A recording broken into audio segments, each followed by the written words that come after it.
I noticed that I have this belief that um, if we're awake or if we're sane or whatever you want to call that, that others' behaviors towards us won't have an effect. We'll just automatically see with clarity what it is. And so I'm always kind of using that as my litmus test, that if something that I feel it in my heart, that means that that's a part of me that's still not sane, that needs to be looked at. So could you talk about that, what you? I love it. I love that you're bringing this up. And I think it's a bubble that's worth popping. A belief bubble that's worth popping. And I like your use of the word sane. It's like awake, sane. Oh, I like that. Sanity. So, what does sanity look like in this case? Well, to love oneself as that, that loves itself, right?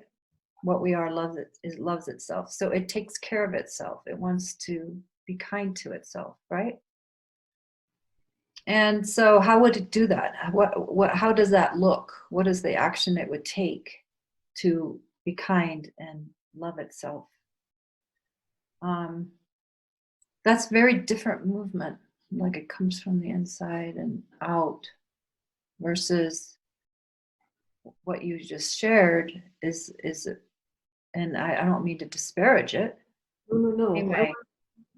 in any way, because there are elements of truth to it, but the problem is that it can be it can end up to be a very unkind belief system, because it can make us maybe put up with something that we really should be walking away from or saying no to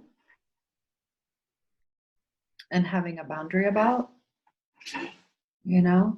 So that it is a pervasive spiritual myth, and we have a lot of myths to get through, right? A lot of beliefs out there that need to be looked at by ourselves and see what's really true about what's being said and promoted. And like I said, there are elements of it that can be true, that the world is a mirror and so on and so forth.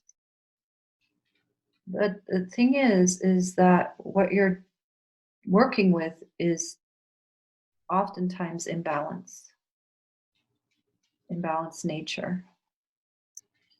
And we are trying to come to balance here, and how that we need to take care of this one and learn to be kind and compassionate and all that stuff, and see how it moves in life, what kind of friends it picks, what kind of work, and not to be a pansy, but and scared or whatever, but to let these, however, what's coming at you, if it's disorganized and unharmonized, if it comes towards you, how you respond is really important.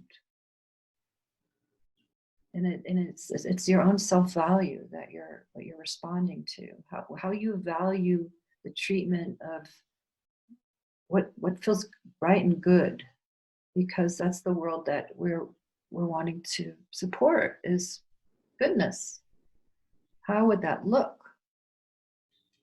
Well, goodness, it needs to be truthful about what it doesn't feel like goodness, what is confused, right? But it doesn't mean it takes it.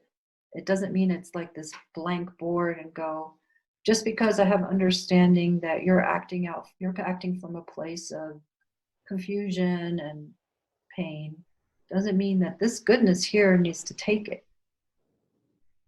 Because part of that learning is the effect that it has. How else is it going to learn effect?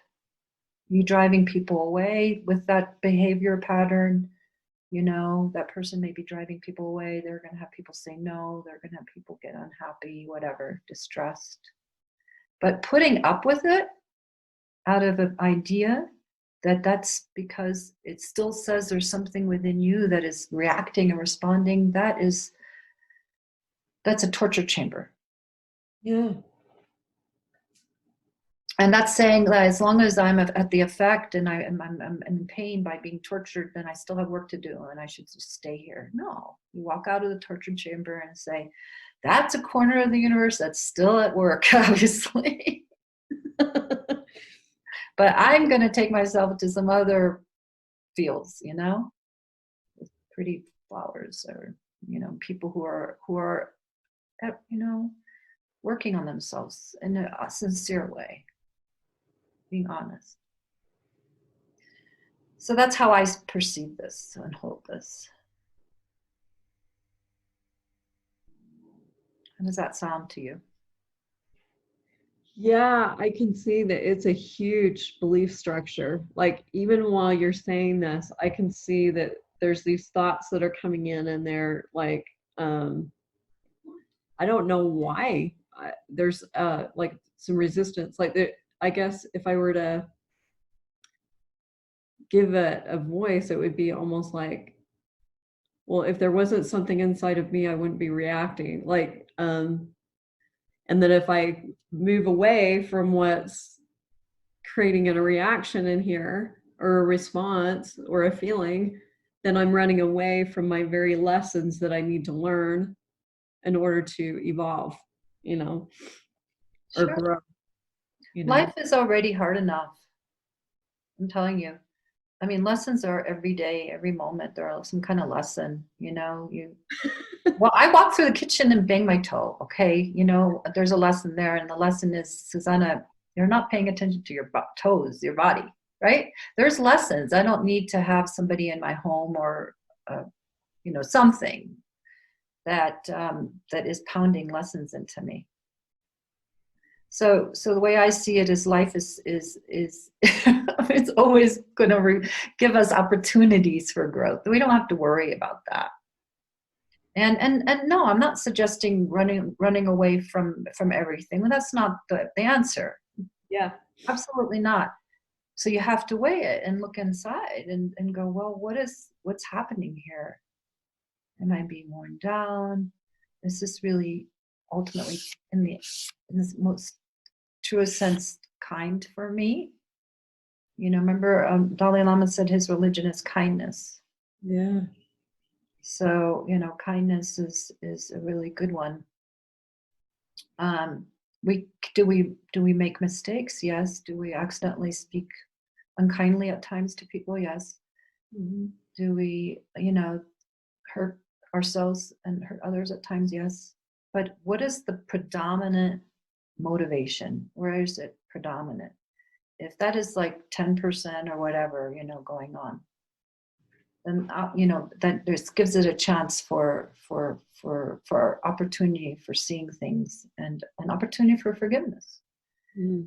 You know, there's space there for forgiveness. But if we're being deluged, if we're being hammered, then that's not balanced.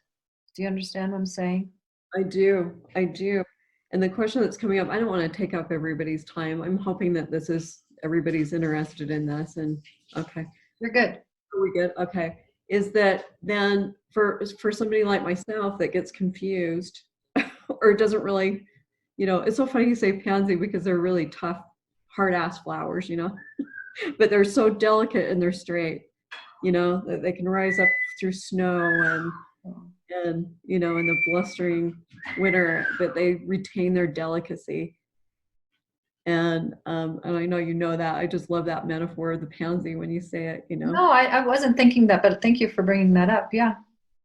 And so how to retain that, you know, using this metaphor of being delicate and tender, yet strong while something doesn't feel right. And, you know, that no, saying that no with that love and tenderness. I want to see how you do that so you can model to me what what the heart looks like when it does that. Well, I like that, being a strong pansy. As a strong pansy, I would probably marinate with it a bit, probably, because, you know, just to be able to, that's usually what happens for me, is like something happens. Sometimes it's spontaneous, you know, especially out in the world or something.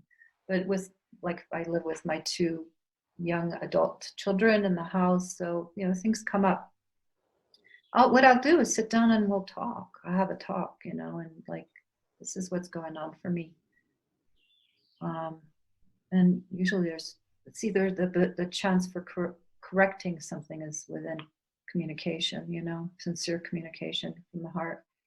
Even sincere communication of what feels bad, you know, doesn't feel right or fair or just or whatever it is, you know. And it can be vice versa. It's not just from me, my end. And, you know, because there's an atmosphere of trust here. And that's the thing, you know, I wouldn't put myself in an atmosphere where there's not trust and feeling safe. Because there's an atmosphere of trust and safety, we can talk about things even if they kind of go, ooh, and you know, they kind of shake while they're being said, or you don't know. And maybe the other person needs to sit with it for a few days, and then you start to see something change, you know? They don't even need to say anything, but things are changing. To me, that's harmony being reestablished in the constant give and take of it all, and the learning that comes and the mirroring that's present and all that. So, yeah. Beautiful. Awesome. Sure. I mean, you know, that's to me, possibility is that you don't, like you said, you don't want to run away and hide from things that are challenging you. But do you feel like you have safety, and that you can trust that if you say something, that there will be some kind of receptive energy where you can trust that you're safe. I guess that's the word. Yeah. Yeah. Thank you. Yeah. Thank you. That says a lot. That helps me give some context. Yeah. Yeah, good. Sure, to my mind or something. I don't know. Yeah. Thank you very much. Yeah. Yeah. Otherwise, we can't really change too much in an atmosphere that's not safe. We can't. It's just, especially if we want to be in, um, if we want to be sharing with somebody or with others. Yeah, thank you for bringing this up. Thank you. Thank you for bringing it up.